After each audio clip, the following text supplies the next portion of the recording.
Smriti, we signed when she had just come from the World Cup, which was 2017, the ICC ODI World Cup, when they had come after the finals. So I think she was 21 then. She was even younger, actually.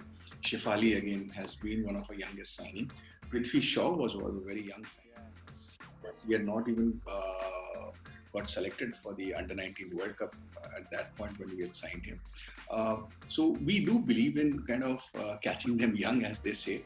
And we also feel sometimes you take a kind of a calculated risk and you have a certain faith in certain players that you feel that they will do well in the long run. And also, some work, some don't work. It's like anything that we do in life.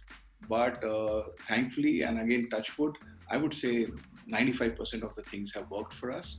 And we kind of like to kind of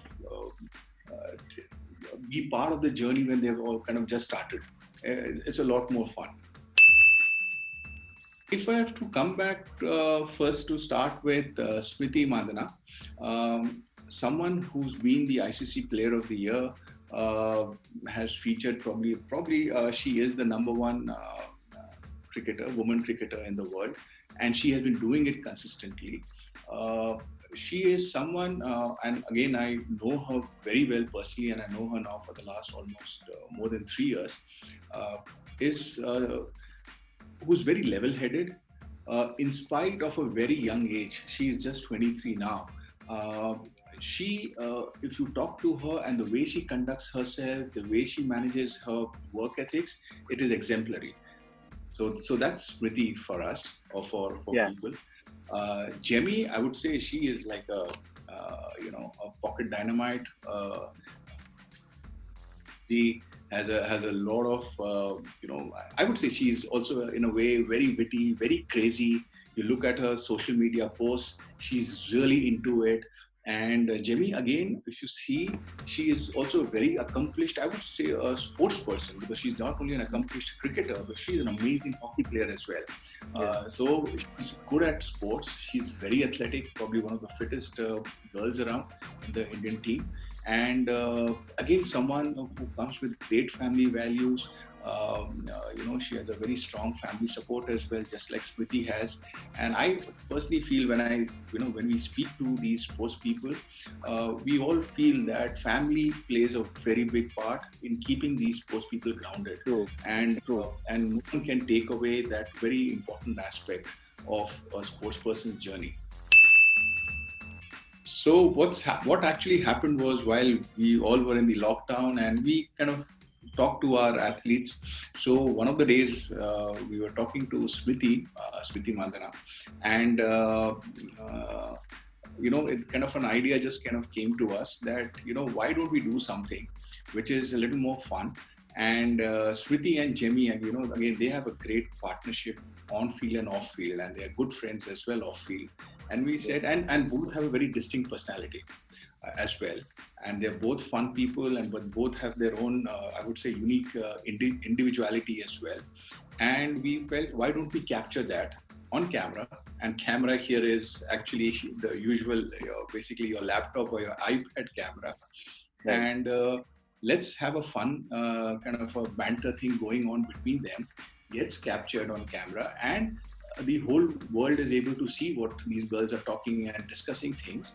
And in the process, why don't we also invite a celebrity guest? Now, that guest could be a cricketer, could be a badminton player, could be a tennis player, could be anyone.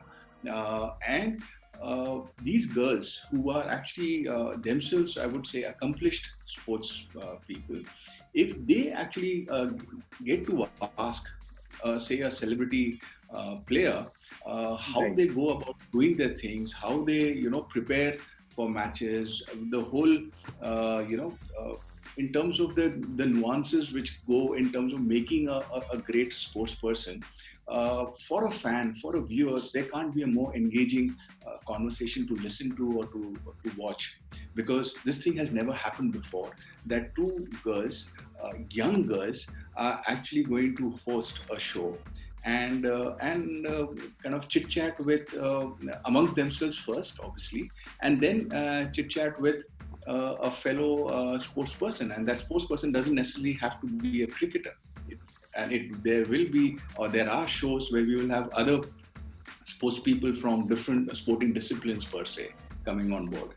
And that was the whole idea. So that's why we planned this series, and we were thinking of various names, and it came very naturally that we had some 3-4 options when we discussed amongst ourselves the names. And that's when the whole double trouble as a name we all liked. I would say it was very unanimous in terms of the decision. So we all decided to kind of go for it. So what we had done is that there are 12 episodes in season 1. And so we are in the process of kind of shooting the different episodes. A few of the episodes have already got canned. We plan to launch it the next week. We're looking at 2 episodes per week, where it's going to get minimum of 2 episodes per week, where it's going to get released or put up on the YouTube channel. It'll be on the Baseline Ventures YouTube channel. So we as a firm, we've helped them kind of put together the entire concept and putting it together and editing it and trying to package it, in the best possible manner given the circumstances that we all are in. But hopefully it should be a good one, and people should enjoy watching both these girls kind of talking to each other, pulling each other's legs, going after each other, and in the end, obviously, having a guest as well as part of the show, and then talking to them at a level which people haven't seen even those guests kind of talking to, even if they might have given, say, tens of interviews elsewhere.